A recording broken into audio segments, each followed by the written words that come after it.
নমস্কাৰ বন্ধুসকল, স্বাগতম জনাইছো সাধাৰণ জ্ঞানৰ চেনেলটিলৈ। আজি আপোনালোকলৈ লৈ আহিছো 7টা সংগ্ৰহিত প্ৰশ্ন। প্ৰত্যেক প্ৰশ্নত 5 ছেকেণ্ডকৈ সময় থাকিব। তাৰ ভিতৰত উত্তৰটো কমেণ্ট কৰি জনাব। আহক আৰম্ভ কৰোঁ আজিৰ ভিডিঅ'। সাধাৰণ জ্ঞান খণ্ড 5। কলংপৰীয়া কবি বুলি কোনজন কবিক জনা যায়?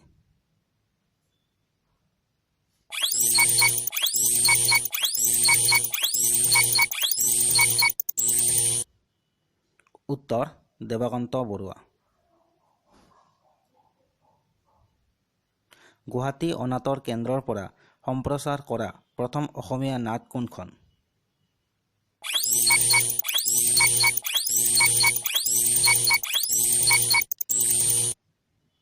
উত্তৰ ধৰালৈ যিদিনা নামিব সৰগ।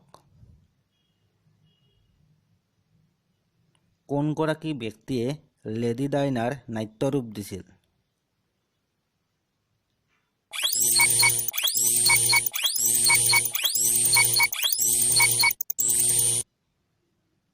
উত্তৰ সেৱাব্ৰত বৰুৱা। চিপাহী বিদ্ৰোহ কিমান চনত সংঘটিত হৈছিল?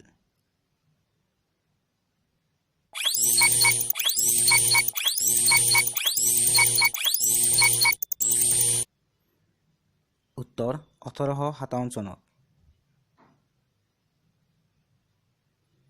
পৰীক্ষাগাৰত কোনটো ৰঙে বিপদৰ সংকেত সূচায়?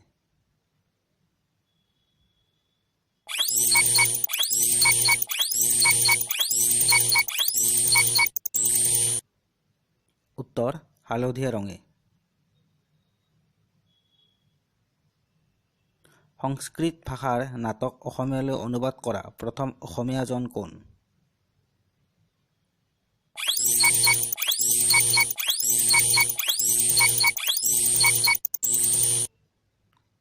উত্তৰ লম্বোদৰ বৰা।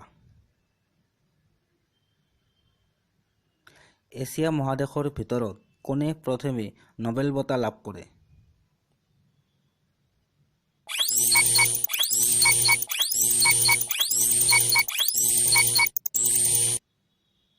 উত্তৰ ৰবীন্দ্ৰনাথ ঠাকুৰ।